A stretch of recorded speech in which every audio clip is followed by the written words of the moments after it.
I'm also feeling just enormous gratitude for a variety of reasons. One, because I just spent a month in Congo, and it was an incredible trip for a variety of reasons, which you'll hear from the book.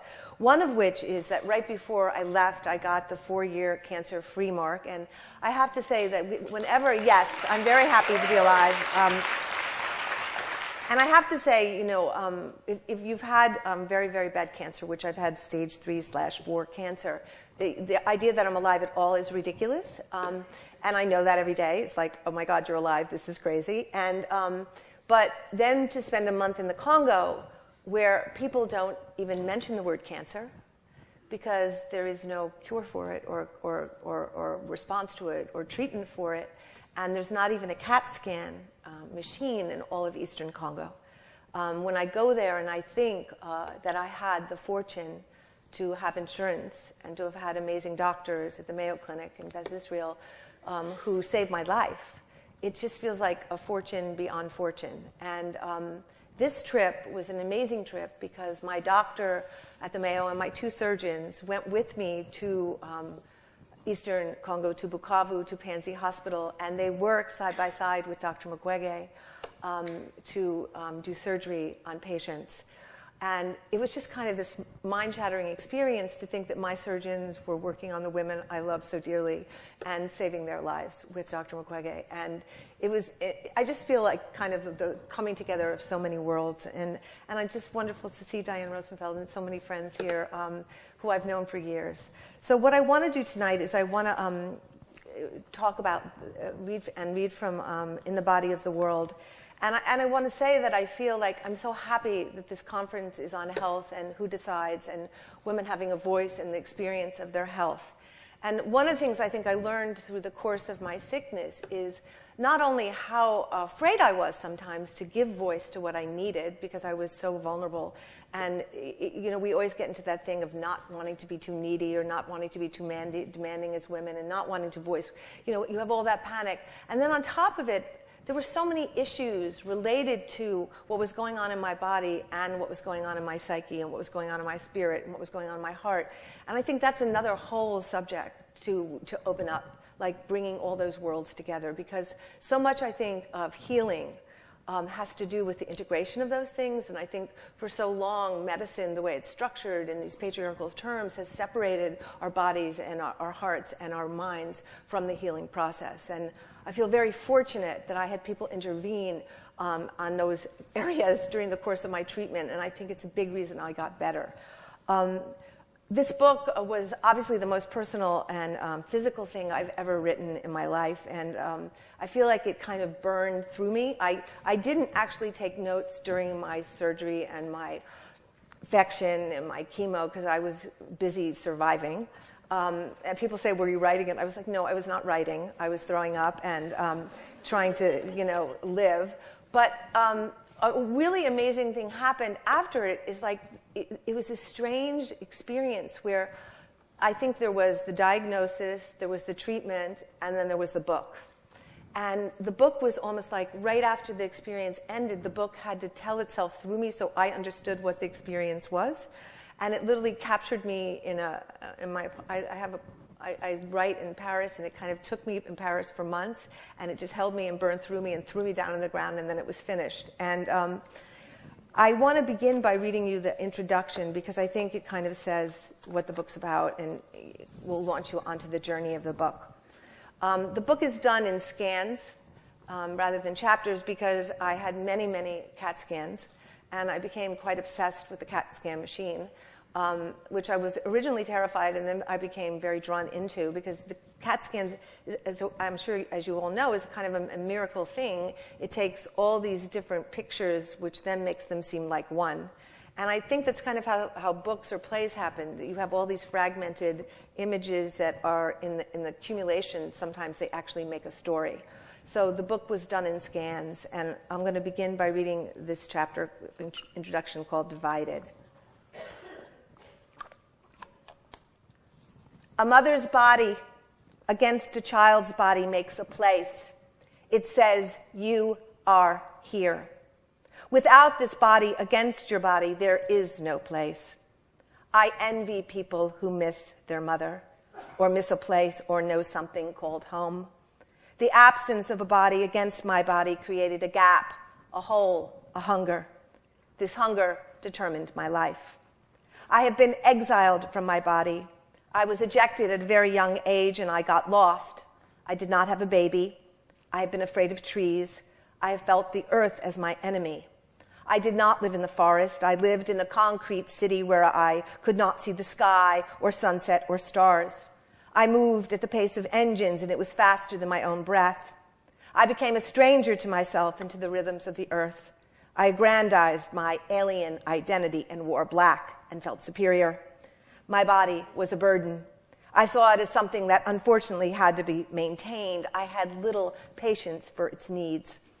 The absence of a body against my body made attachment abstract, made my own body dislocated and unable to rest or settle. A body pressed against your body is the beginning of nest. I grew up not in a home, but in a kind of free fall of anger and violence that led to a life of constant movement, of leaving and falling. It is why at one point I couldn't stop drinking and fucking, why I needed people to touch me all the time. It had less to do with sex than location. When you press against me or put yourself inside me, when you hold me down or lift me up, when you lie on top of me, and I can feel your weight, I exist. I am here. For years I have been trying to find my way back to my body and to the earth. I guess you could say it was my preoccupation.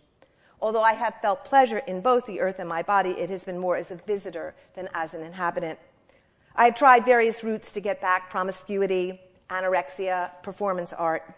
I've spent time by the Adriatic and in the green Vermont mountains, but always I felt estranged, just as I was estranged from my own mother. I was in awe of her beauty, but I could not find my way in. Her breasts were not the breasts that fed me. Everyone admired my mother in her tight tops and leggings with her hair in a blonde French twist as she drove through our small, rich town in her yellow convertible. One gawked at my mother. One desired my mother. And so I gawked and desired the earth and my mother, and I despised my own body, which was not her body. My body that I had been forced to evacuate when my father had invaded and then violated me. And so I lived as a breathless, rapacious machine programmed for striving and accomplishment. Because I could not inhabit my body or the earth, I could not feel or know their needs. I could not know their pain, and I certainly could not intuit their unwillingness or refusals. I certainly never knew the boundaries of enough. I was driven. I called it working hard, being busy, on top of it, making things happen, but in fact, I could not stop. Stopping would mean experiencing separation, loss, tumbling into a suicidal dislocation. As I had no reference point for my body, I began to ask other women about their bodies, in particular, their vaginas, as I sensed vaginas were important. This led me to writing the vagina monologues, which then led me to talking incessantly and obsessively for years about vaginas. I did this in front of strangers. As a result of talking so much about vaginas, women started telling me stories about their vaginas. I crisscrossed the earth in planes, trains, and jeeps. I was hungry for the stories of other women who had experienced violence and suffering. These women and girls had also become exiled from their bodies, and they too were desperate for a way home. I went to over 60 countries. I heard about women being molested in their beds, flogged in their burqas, acid burns in their kitchens, left for dead in parking lots. I went to Juarez, Jalalabad, Sarajevo, Alabama, Port-au-Prince, Peshawar, Pristina. I spent time in refugee camps, in burned-out buildings, in backyards, in dark rooms where women whispered their stories by flashlight. Women showed me their ankle lashes and melted faces, the scars on their bodies from knives and burning cigarettes. Some could no longer walk or have sex. Some became quiet and disappeared. Others became driven machines like me. Then I went somewhere else. I went outside what I thought I knew. I went to the Congo, and I heard stories that shattered all the other stories. In 2007, I landed in Bukavu, DRC. I heard stories that got inside my body. I heard about a little girl who couldn't stop peeing on herself because huge men had shoved themselves inside her. I heard about an 80-year-old woman whose legs were broken and torn out of her sockets when the soldiers pulled them over her head and raped her. There were thousands of these stories. The stories saturated my cells and nerves. I stopped sleeping. All the stories began to bleed together. The raping of the earth, the pillaging of minerals, the destruction of vaginas, they were not separate from each other or from me. In the Congo, there has been a war raging for almost 13 years. Nearly 8 million people have died, and hundreds of thousands of women have been raped and tortured. It is an economic war fought over minerals that belong to the Congolese but are pillaged by the world.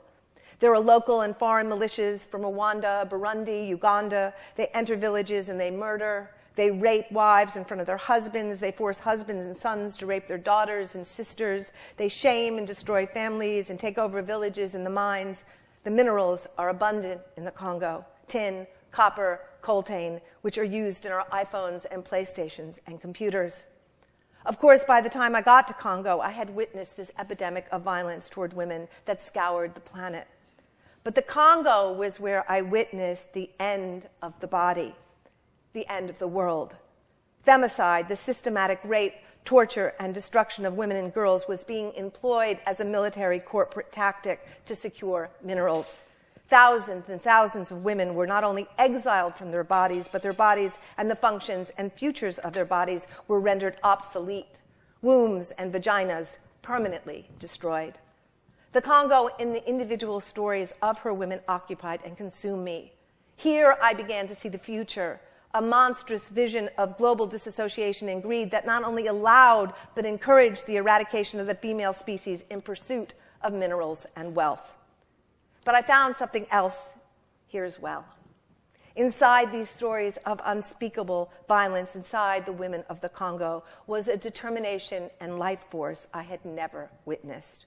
There was grace and gratitude, fierceness and readiness. Inside this world of atrocities and horror was a red-hot energy on the verge of being born. The women had hunger and dreams, demands and a vision, and so they conceived of a place called City of Joy. It would be their sanctuary. It would be a place of safety, of healing, of gathering strength, of coming together, of releasing their trauma and pain, a place where they could declare their joy and trauma, a place where they would rise as revolutionary leaders. I, along with my team and the board at V-Day, committed to finding the resources and energy to help them build it. And UNICEF helped do the construction. After V-Day would then take over the support. The process of building was seemingly impossible. There were no roads. It was delayed by rain. There was no electricity. There were corrupt building managers, poor oversight by UNICEF, and rising prices. We were scheduled to open in May, but on March 17, 2010, they discovered a huge tumor in my uterus. Cancer threw me through the window of my disassociation into the center of my body's crisis.